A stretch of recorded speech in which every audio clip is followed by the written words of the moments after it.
Hello and welcome to the Qumulo webinar. Do amazing things with your file data in the cloud. My name is Matthew Soltis. I'm the Vice President of Cloud and Customer Engagement at Qumulo. I'm fortunate to be joined today and co-presenting with Joel Gruen, our Director of Cloud Go-to-Market. We'll also be joined by Alex Alvarado, a Senior Interaction Designer here at Qumulo on our success team. As for the agenda today, we want to talk about some of the trends and observations we're seeing in the market and work we've done with customers. We'll share a number of customer use cases, as well as some demos, and we'll finish in just under about 30 minutes for the session. So let's jump right in with the strategic question. Is your data holding your organization back or moving it forward?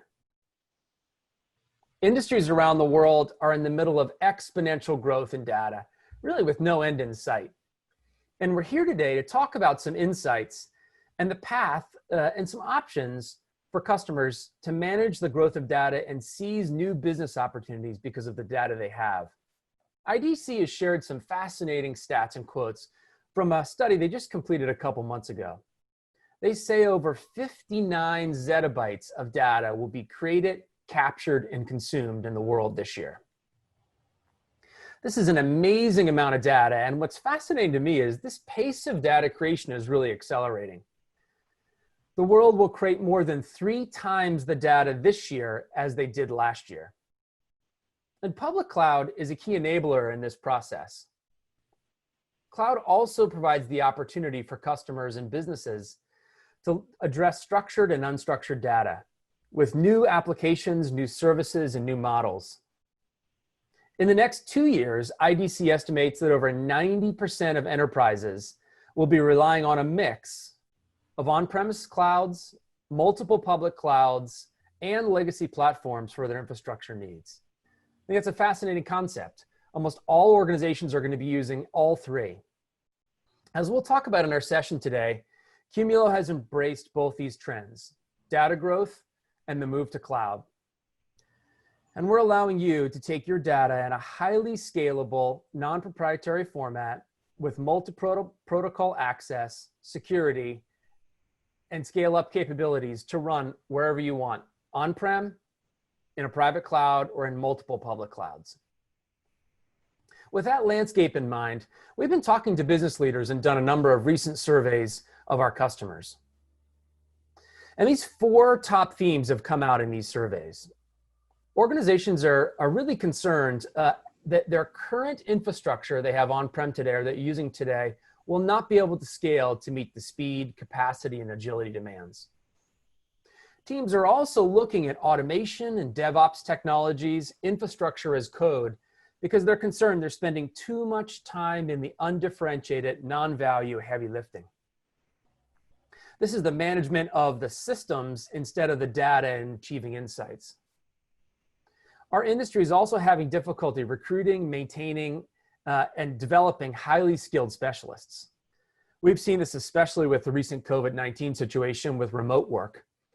People not being able to be on site to do the traditional development activities like an Agile Scrum or working off a Kanban board or strategic planning on the whiteboard. Lastly, every customer tells us they'd like to leverage the innovations made possible by the cloud, whether that's artificial intelligence, machine learning, IoT, edge computing, or the agility to spin up and spin down very quickly testing on a global scale. Customers also aren't sure what apps and data and workloads they should move to the cloud when. So some of these trends may resonate with you and your organization. At Qumulo, we believe the right cloud-based data platform will enable your team to do amazing things with your most valuable data and applications. We believe you should be able to use your applications the way they were designed for, whether file or object, and minimize refactoring as you move to the cloud. It's your data. We believe you should be able to leverage it where you want in the format that you need. With that context in mind, I'd like to turn it over to Joel to go through some real world examples of what customers are doing right now.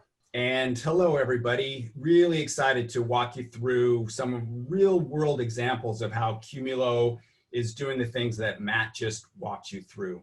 So let's get started. We're going to talk about three things today at a high level: how we're helping customers innovate, how we're helping them gain efficiencies, and how we're helping them expand beyond the current limits of their business practices.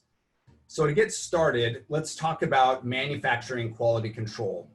In this example, we have an electric vehicle battery manufacturer, and they create millions of battery cells, put them together into the batteries that go into electric vehicles. One of the challenges that they face is bad cells getting into batteries. So they've used the public cloud in conjunction with Qumulo to view those cells before they go into the batteries and use some of the tools available to them in the public cloud to inspect the cells prior to inclusion in the battery. That enables them to work faster, save costs, and maybe most importantly, makes the battery safer before you and I actually step into one of those cars. The second example is around medical imaging. Now, there's really two ways that you can view this. There are the lab imaging examples and the clinical. So if we talk about a clinical example, let's use radiology as an example and a breast cancer scan. When that scan takes place, traditionally, humans viewed the image and looked for cancerous cells, and were able to then report back to the doctor and then ultimately the patient. By using some of the tools in the public cloud in conjunction with Qumulo, they're able to more quickly and more importantly, more accurately review those scans so that the clinician, who usually is at the end of the line to make the final determination and get back to the doctor and patient as to whether a tumor is cancerous or not, can do that more quickly and with a higher level of confidence, so that the patient finds out sooner whether he or she has cancer, and ultimately, if the bad news is received, they can more quickly get into a treatment phase. Really important stuff. The last thing I want to talk to you about are virtual studios. We're all working in a different world today than we were 6 months ago. And what that means for a lot of us is we're now working from home. And for artists who are responsible for creating content, whether that be for a movie, a commercial, or if you're working in a corporation and you're creating training videos or you're creating graphics for advertising, all of those artists who used to sit in studios with a bunch of equipment around them are now working from home and finding themselves increasingly frustrated by not being able to have the same experience that they had when they were working in the office. So Qumulo, with its partners, has created a virtual studio whereby the data can live up in the public cloud and all of the tools can work there as well, and really create an in-studio experience while you're working from home and really give back to those artists the sensation of creativity that they had while they were in the studio. So what I'm going to do now is I'm going to bring in Alex Alvarado, and he's going to walk you through how Qumulo and its partners have worked together to really enable artists to do the work that they want to do. So Alex, thanks for joining us today, and I'm going to kick it over to you and let you show them how Virtual Studio works. Thanks, Joel. Hi, everyone. I'm Alex Alvarado, Senior Interaction Designer with Qumulo's Sales Success Team. And today, I'm going to show you what it's like to be a remote artist using Qumulo's Cloud Studio. Right now, I'm working from home on my laptop, and I'm collaborating with a couple of other artists that are located around the world on this video project. This is a video that we're making for an upcoming company event.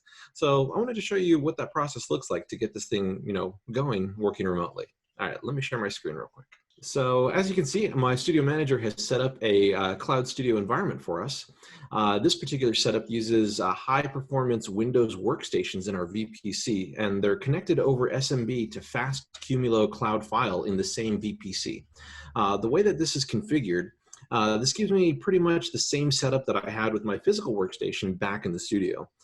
And the way that this has been configured, actually, we could scale this up to include, hundreds of artists, each of them doing 4K edits and all of them working from home. And to connect to that environment, I'm going to be using this PC over IP client to connect. So let me go ahead and connect.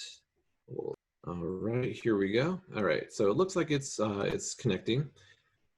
Here we go. Okay, so I'm going to scale this window up so I can fit this inside of my screen. Yeah, I mean, this is going to be a Windows environment, but I am connecting to that, you know, through my Mac laptop, so that we can see, you know, working over the internet. Inside of this, I'm going to be using two programs to do this work. It's going to be Adobe Premiere as well as Adobe After Effects. And so let me show you real quick. So this is Adobe Premiere, and so this is the video file that we're using to put together the edit for this company event.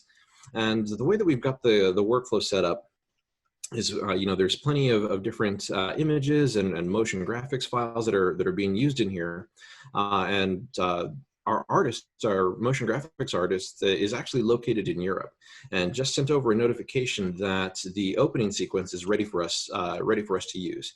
So now that I have his footage, what I'm going to do is I'm going to open up this clip, and I'm going to replace it with an After Effects composition.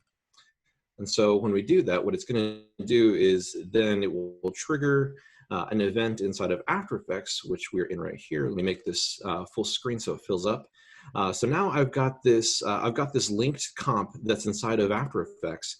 So that way, any work that I do inside of here will automatically be updated inside of Premiere.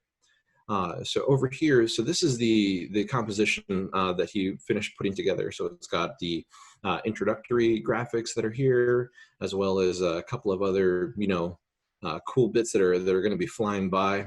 And so rather than messing with any of the work that's been done, or any of all the different pieces that have helped put this thing together, what I'm going to do instead is I'm going to go over to this comp, and then I'm going to take the work that he had done, the other comp, and then just drag that right into this new one. Move that out of the way. I'm going to turn you off, and let's go ahead and scrub that real quick just to see that everything's in place. One of the great benefits of being able to work this way is if there are any changes, you know, that need to happen to this footage, our motion graphics artist will be able to handle that, even though he's in a different part of the world. So like any diligent editor, I want to make sure that I scrub through or run through this footage and that everything looks good and everything's playing fine. All right, and it hooks right up into where it's supposed to be. And with that, it looks like I've got everything that I need to make sure that that we can still hit our deadline and that we can get this project wrapped up. And really the impressive thing about this whole process is that it's all taking place in the cloud, that we have everything that we need to make sure that we're still able to hit our deadline and still make sure that the project is going to keep going. So I'm going to get back to work, and I'm going to hand it back over to you, Matt and Joel. Thanks so much. Great job. And thanks for sharing Cloud Studio with everybody. So let's move on to the next set of cases. Now we're going to talk about autonomous vehicles, lab research, and oil and gas exploration. Autonomous vehicles is really about helping development teams use the analytical power of Qumulo file systems to make their work go faster. So when you're using machine learning to train all of the models that go into autonomous vehicles, the goal is always to reduce that cycle time of capturing data, train the model, test the model, capture data, train the model, test the model. The faster that loop happens, the better and more effective autonomous vehicles become for all of us. So Qumulo helps do that by using the power of our analytics inside of the public cloud and enabling those developers and those scientists running the models to have faster analytics and speed up that feedback loop. So really important work that we're doing to help that industry. The next thing I want to talk about is laboratory research. And you'll find laboratory research all over the world. We have dozens and dozens of major research universities that use Qumulo. And in the cloud, it's really important how we can support them. They are managing massive data sets. And what we allow them to do, because of the API first nature of our software, is to create pipelines that allow them to run the tests that they want to run in the way that they want to run them against the data sets wherever they might be. So because of the massive amount of computing power that's available to them in the public cloud, it enables them to run more research at a faster rate and get results more quickly. That speeds up the results time, gives them more time for analytics, and just as importantly, because of the way that public clouds are structured, allows them to easily share that data when you have multiple research institutions working on the same problem at the same time. Qumulo can be run in any region in the world, and you can easily share that data across regions and allow collaboration all over the world. So really important stuff in laboratory research. And lastly, I want to talk to you about an energy company that's doing oil and gas exploration. And I'm going to show you in a diagram in a second, but to set it up, just know that this company, like many of the big oil and gas operators, has been around for many, many, many decades. And they have applications that they use both in exploration and in extraction that were written decades ago. It becomes very difficult to just lift and shift that entire workload up into the cloud. What Qumulo is helping them do is make the migration that they know they need to make into the public cloud, but to do it in steps. So they're building some new apps, but they're also taking the apps that are important to their day-to-day operations and moving those up to the cloud. So let's take a look at what that looks like. This is a diagram of a bunch of, we'll call them geologists, on two separate teams here on the left, and they are working remotely on a set of data that's running in the cloud. You can see a Qumulo system there on the right and all of the access that we give them through multi-protocols and the other access that they have across their system.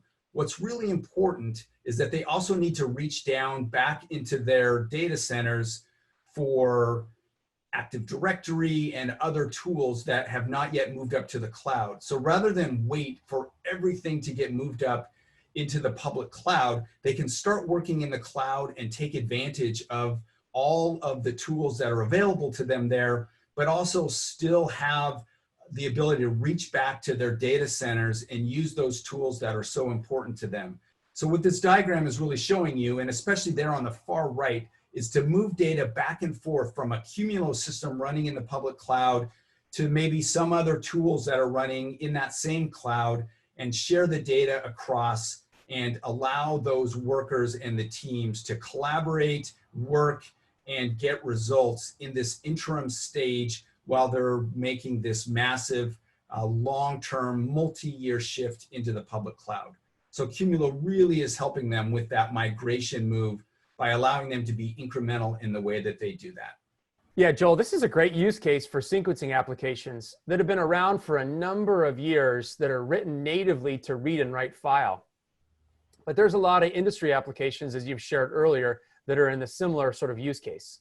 For sure. If you go back and think about vehicle research, visual effects, lab research, and of course genomics, all of them require the file system to be able to serve up reads and writes the way that the application needs to use them. One of the really powerful things of Qumulo is our ability to do that. So next I want to move on and just talk about some of the things that we make possible for teams. And there's three examples here. Vehicle safety research is a really important aspect of the automotive industry. And one of those research institutes has a bunch of tools and data sets that they test against. And oftentimes those data sets can be analyzed over the course of minutes or maybe hours. But there are certain tests that they run against their data sets that can take days and days and days to process, given the compute capacity that they've got in their data center.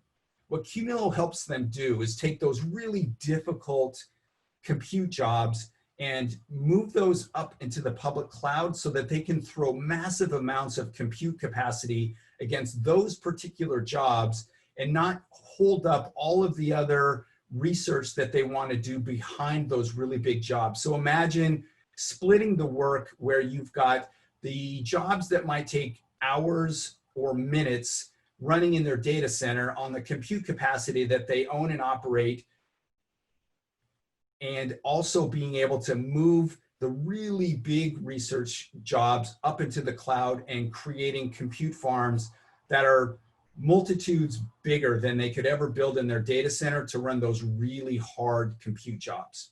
So Qumulo is helping them split that work into two separate loads and allowing them to be more effective and ultimately get research done more quickly. In some cases, it's actually more cost effective to send artists home so that they can use their work computers to render frames than it is to have them working, which is just not a great way to run your business. So by actually using the power of the elasticity of compute in the cloud, Cinesite moves that data up into the cloud on Qumulo. Qumulo takes those rendered frames off of the render farm and then brings them back down so that they can continue working. The last thing I want to share with you is genomics. We all know about the explosion of the study of the human genome and also other genomes from living organisms of all kinds. So I'm going to walk you through a workload of how Qumulo is right in the heart of how bioinformaticians and other scientists are using Qumulo in the genomics workflow. So let's take a look at how that runs. So what you have here, if we go left to right, on the left you have the creation of the actual data with a sequencer that could be probably in a wet lab in somebody's institute. And that data gets written directly to Qumulo, as you can see there. And then as we move to the right, all of that data gets moved through Qumulo's tools to move it up to a Qumulo running inside of the public cloud, where you can do massive amounts of analysis of that data.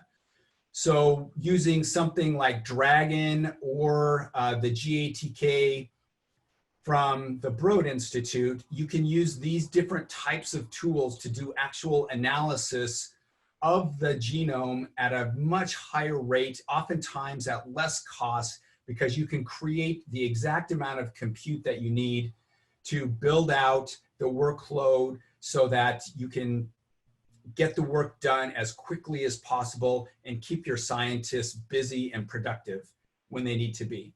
And then oftentimes the last step is sharing that data out with other institutes who are also maybe part of the same grant, or maybe they're working on the same type of problem and you want to share your data or your results with them. So the power of the public cloud allows you to easily move that data, oftentimes to another Qumulo in some other part of the world, so that other research institutions have access to that data. So we're really talking about the creation of data on the left, the analysis of that data in the middle, and then the sharing of that data in the right. In all three cases, Qumulo plays a really fundamental role in how we allow those institutes to do the work of helping us unlock the power of the genome. So one other thing that I wanted to talk about is we recently announced a really exciting new addition to the Qumulo cloud portfolio, and we call it Shift. And if you haven't heard about Shift, I'd love to quickly just walk you through what it does and what problems it helps our customers solve, especially inside of the public cloud. So oftentimes getting the data from your data center into the cloud can become a real challenge. And so Qumulo has spent a lot of time and energy building a tool that allows you to move data directly from your Qumulo system, whether that system be running on-prem, as you can see there in the bottom, or a Qumulo system running in the cloud, directly into Amazon S3. So Shift for Amazon S3 allows you to move data into an S3 bucket in its native form. And why that's important is because you can see above there, you might want to use one of the hundreds of different services that are available to you inside of AWS. And so by having the data in a native format, you can use all kinds of AI and ML and recognition tools for solving very specific problems with your data set. So Qumulo is helping you unlock the power of the public cloud by allowing you to shift that data up and use those services. Once it's in S3, you can do all kinds of things with it beyond just using the native services. As we just talked about in genomics, you can share that data using the native data movement available in the public cloud. You can move it from different tiers if that's what you choose to do. And ultimately, you can distribute that out to other teams, other places, and other scientists or artists or researchers or other people who want access to that data. Yeah, Joel, as you indicated, you can run Qumulo on-prem and move that data via shift to object in S3, or you could run Qumulo in the cloud and move that data over to S3 with our shift capability. Customers are doing both of those use cases for a number of reasons, whether that's to use the native object ecosystem with applications like SageMaker or machine learning or artificial intelligence, or it's data lifecycle policies to take data and object and move it to cold or offline storage with a data policy like Glacier, or maybe even, as Joel, you indicated earlier, content distribution or global collaboration. So you'll remember Matt started this webinar by posing a question. Is your data holding you back or moving you forward? What I hope the 9 examples I just shared with you have done today is help show you the potential that your data has and how Qumulo helps you unlock that potential, especially when you're using it inside of the public cloud. So Qumulo in the public cloud will help you free your teams up to do new, exciting work. It'll help you use the cloud in the way that works best for you and your teams, and it will create opportunities to innovate in ways that you've never innovated before, ultimately adding business value.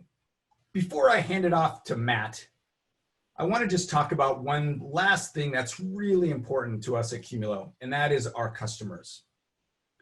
We love to treat our customers like they're part of the family.